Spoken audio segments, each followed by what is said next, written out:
বন্ধুরা, সবাই কেমন আছো? আমি ভালো আছি আলহামদুলিল্লাহ। গতকাল একটা ঘটনা ঘটে গেছে। আহনাব আবিদকে মাদ্রাসা থেকে নিয়ে আসার সময় দুধওয়ালা জোর করে দুধ দিয়ে দিল। আমি বললাম এখন বাজে 12:30, দুধ নষ্ট হয়ে যাবে। সে বলল না, হবে না, নষ্ট হলে টাকা ফেরত। এখন ওই বাসায় নিয়ে জাল দেন, কিছু হবে না। আমি বাসায় এসে দুধ জাল দিয়ে দেখি ওমা, সব দুধ ফেটে ছানা হয়ে গেছে। এখন কি করার ভেবেচিন্তে সিদ্ধান্ত নিলাম যে কালো জাম মিষ্টি বানাবো। তখন দুধগুলা দেখি কোনো উপকরণ ছাড়াই সুন্দর ছানা হয়ে গেছে। তখন আহনাবের আম্মুকে বললাম যে একটা পরিষ্কার কাপড় দাও, কাপড়ের ভিতরে ছানাগুলো ছেঁকে নেই। তখন বলে যে কি হয়েছে, দুধ নষ্ট নষ্ট হলে কেমন করে? বললাম, তখন আহনাবের আম্মুকে এই ঘটনাটা বললাম। তাকে আমি আগে বলছিলাম না। পরে যখন সে শুনতে পেল তখন সে বলল যে তাহলে দুধওয়ালাকে আর টাকা দেবে না। বললাম আচ্ছা, দেখি কি করা যায়, মিষ্টি যদি ভালো হয় তাহলে টাকা দেবো, আর না হলে টাকা দেবো না। পরে দুধগুলো আমি এইভাবে ছেঁকে নিলাম। ছেঁকে নেওয়ার পরে আপনারা দেখতে পাচ্ছেন কিভাবে আমি ছেঁকে নিতেছি। এভাবে ছেঁকে নেওয়ার পরে এই ছানাগুলো আমি এই কাপড়ের ভিতরে ঝুলিয়ে রাখবো আধা ঘন্টার মতো, যাতে জানি এর ভিতরে পানিগুলো সম্পূর্ণ হয়ে যায়। তারপরে এই কাপড়টাকে আমি সুন্দর করে ভাঁজ করে এটা আধা ঘন্টার জন্য ঝুলিয়ে রাখলাম। তারপরে দেখেন কত সুন্দর ছানা হয়ে গেছে। ছানাগুলো অনেক সুন্দর হয়েছে। এমনি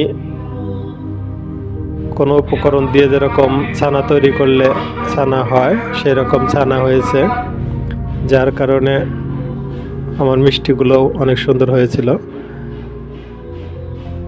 প্রথমে আমি হাফ কাপের মতো ময়দা নিলাম। 3 কেজির ছানার দুধ, 3 কেজি দুধের ছানা সেহেতু ময়দা একটু বেশি নিতে হবে।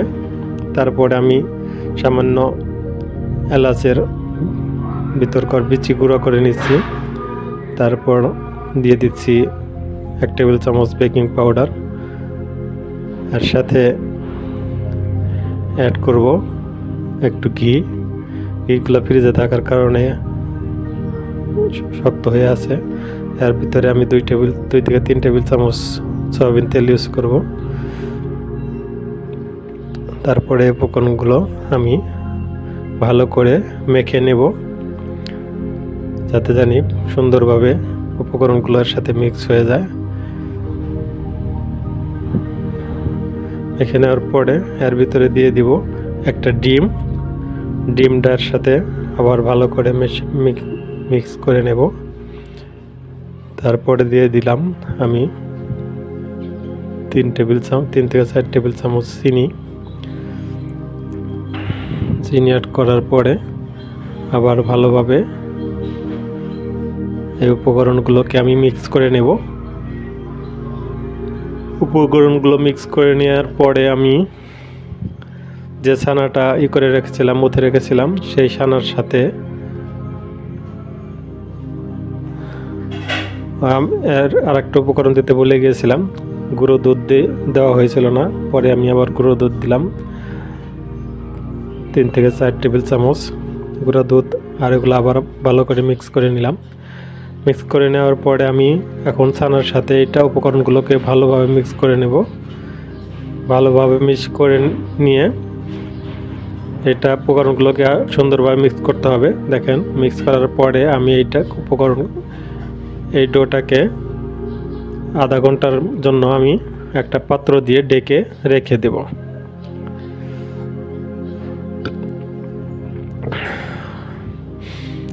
একটা পাত্র দিয়ে আধা ঘন্টার জন্য রেখে দেব।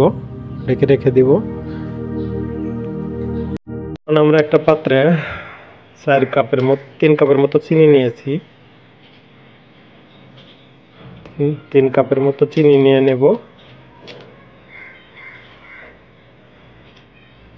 তারপরে এর ভিতরে আমি 4 কাপ পানি অ্যাড করে মিষ্টির জন্য শিরা তৈরি করব। তার ভিতরে 2টা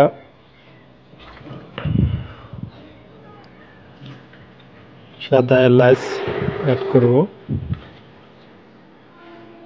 সাদা এলাচগুলো একটু হাত দিয়ে ছিঁড়ে দিব, ছিঁড়ে এর ভিতরে দিয়ে দিব। তারপরে জাল করব। জাল করে এই পর্যায়ে আসার পরে আমাদের শিরা তৈরি হয়ে গেছে। এখন আমরা মিষ্টি বানানোর জন্য যেইটা রেখে দিয়েছিলাম আধা ঘন্টার মতো, সেইটা এখন হাতে একটু তেল ভরাইয়ে এটা মিষ্টির আকারের শেপ তৈরি করব। যে যেরকম মিষ্টির আকার শেপ তৈরি করতে চান সে করতে পারেন, সমস্যা নাই। গোল করেও করতে পারেন, আবার এরকম লম্বা আকৃতি করেও করতে পারেন। এভাবে করার পরে সবগুলো হওয়ার পরে একটা পাত্রে আমরা সয়াবিন তেল দিয়ে দিব। সয়াবিন তেলের ভিতরে আমি একটু ঘি দিয়ে দিচ্ছি যাতে যেন ফ্লেভারটা অনেক সুন্দর হয়। ঘিটা দিলে ফ্লেভারটা অনেক ভালো আসে। এখন তেলটা একটু গরম হওয়ার পরে এই মিষ্টিগুলো আমরা ওর ভিতরে ছেড়ে দিব। ছেড়ে দেওয়ার পরে দেখেন কত সুন্দর ফুলে উঠতেছে। একটু অল্প আছে, আমরা বাঁচতে থাকবো।